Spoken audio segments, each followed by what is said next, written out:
The time I realised things were a bit different here was on a trip to the local convenience store to pick up some fried chicken, to pick up some apples and various other fruits.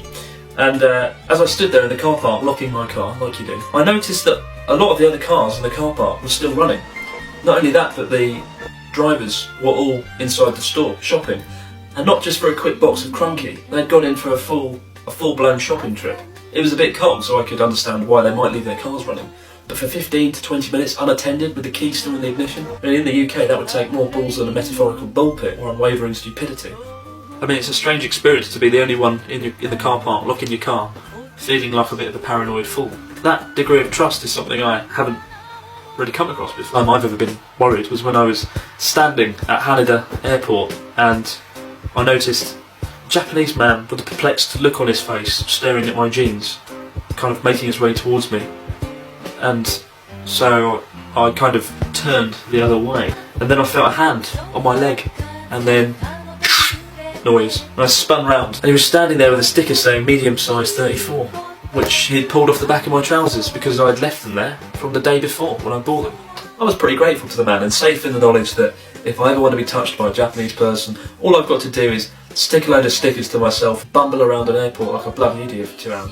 Even the most dangerous places are quite safe. Usually when you hear most dangerous, it means don't bloody go there. For example, the one that usually tops the list is a place called Kabukicho, which is in Tokyo.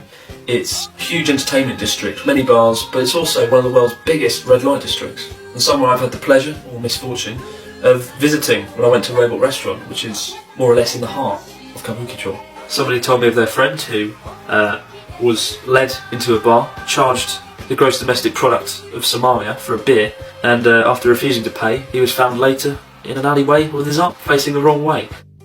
But it's a red light district. As long as you avoid the Muppets standing in the street trying to drag you off to a cheap bar with cheap shots and free drinks, you'll be alright. It would be incredibly naive of me to say there is no crime. There's definitely crime. Last year there were 1.3 million crimes reported. But again, that's not bad for a country with 130 million people, and certainly when compared to other westernised, developed nations. People have a greater sense of discipline. One thing that always gets me is when I see people standing at a road crossing, waiting for the man to turn to green so they can cross the road. But even when there's no cars in visible sight at all on the road, they don't cross, they wait.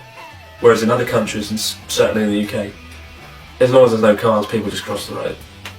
And as Japan is one of the most homogeneous countries in the world, those cultural aspects and discipline and the collectivist mindset are retained quite nicely across the country. The only real crime that exists that I've come across is the little things. I mean, I get my bills and they come with a Winnie the Pooh sticker on, right? To lure you into a false sense of security. Oh, it's Winnie the Pooh, but no it's not, it's a bill, isn't it? Every time. Surely it's a crime to sell cheese so rarely that it's on par with unobtainium to actually get hold of, and when you do, it's in quantities so small and tiny, but so expensive that to actually buy the stuff would cause you bankruptcy. Surely it's a crime to sell strawberries and cream in a sandwich, which you will obviously and inevitably become addicted to and eat on an almost daily basis. Or have to have a kitchen so small you have to use an ironing board to prepare your evening meals. These are the real crimes in Japan, the little things, the bad things, delicious, tasty... oh shit. Oh god.